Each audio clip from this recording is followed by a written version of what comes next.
Welcome to the Moment of Suspension podcast. I'm Dr. Beck, your host, and today is episode 2, and we are going to be talking about performance overdrive.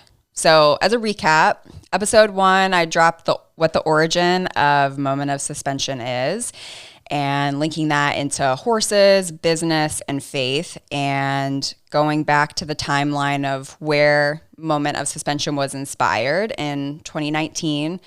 My experiences show jumping horses and that feeling of having suspension and power before a jump with a horse and being able to articulate that into other experiences in my life, and hopefully experiences that others will be able to share and also relate to.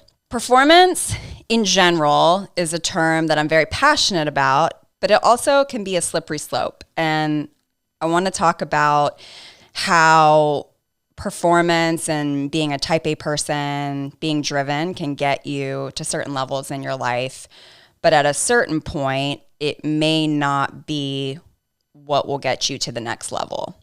So I want to take you back a little bit to some of my life growing up. I came from a great family, mom and dad, super supportive. I'd say I'm a confident woman because I did have a great family that was rooted in God and faith. But fast forward, unfortunately, my parents got a divorce, and then my dad died.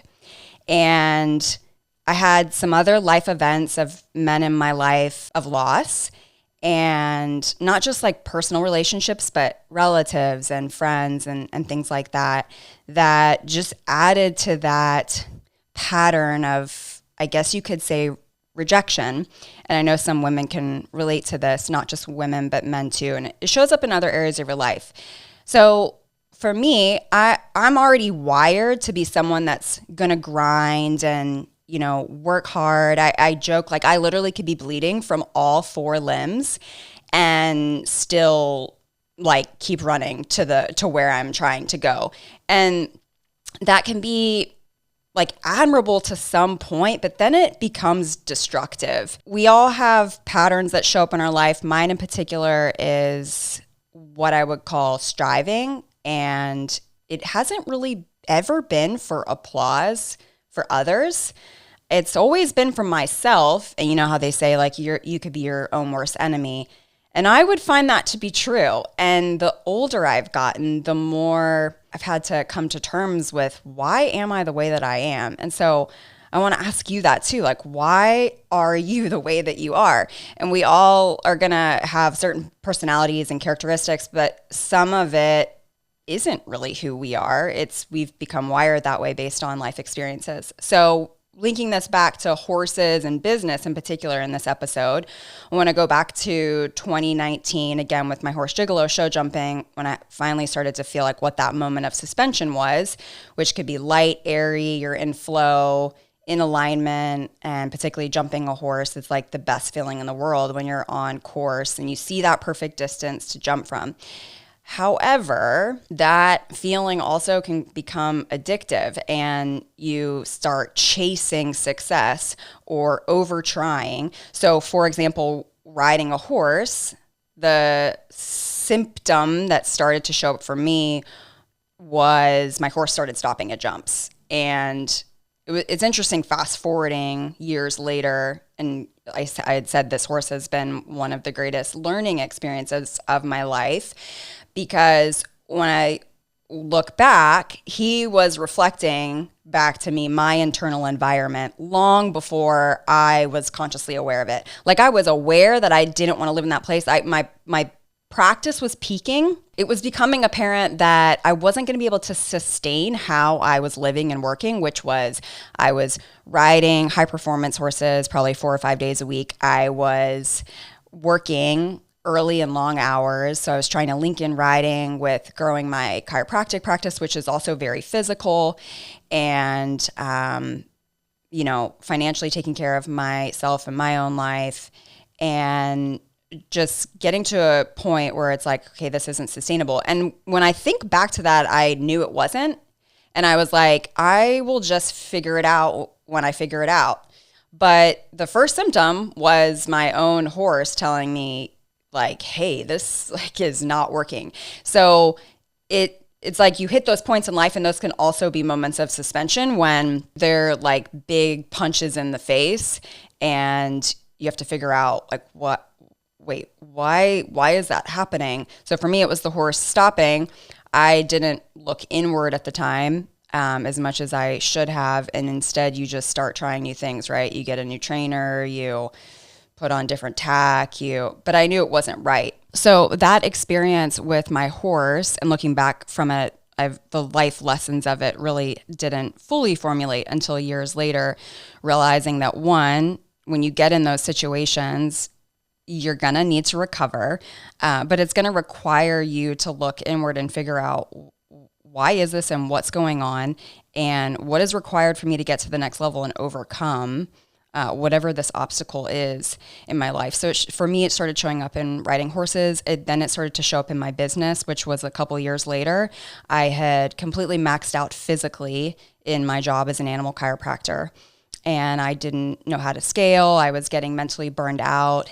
And so what worked before, which had gotten me to certain levels of success, clearly wasn't going to work for the next level. And mine was showing up in multiple areas of my life, which I'm sure lots of people can relate to. It's a pattern. And sometimes it'll show up subtly. Maybe it will show up in one area of your life. Maybe it will start to show up in multiple areas. But this was such a significant pattern, which for me, I would call it performance overdrive. I had learned to move quick in life, be sure about where I was going. I'll worry about it when I get there. But then, when you hit a certain level and you realize that isn't going to work anymore. And when you look at a horse in a performance environment, if they're built for power or speed, you still have to respect the animal, of what it was designed to do and what can actually take. Same with, a high performance vehicle. You rev the RPMs, it can't stay in that place. The engine can't stay there. And so you will eventually break. And so for a human, yourself, your cortisol starts to go up. You get into this place of fight or flight. That's what happened with me and my horse. And horses are one of the best reflections of nature and God, of the rhythm of life. And so those experiences of show jumping a horse and then my horse stopping and me experiencing fear and him experiencing fear. And then you just, you start to want to have more control and work harder, and you realize you just can't get past the block that you're at. So that shifts into, well, what is next? And so for me, it was internally having to rewrite the operating system. And that is super scary for somebody that has been driven, type A. I don't want someone to see me as if they see me, I'm considered weak at that point. Or if I take my foot off the gas, I can't possibly get me to where I'm going, but moves into where faith has become very important to me. And I grew up going to church. That isn't a new concept for me, but the older I've gotten, I've seen how important it is in terms of getting to the next level. Society, tends to reward that feeling of moving quick, getting results, going.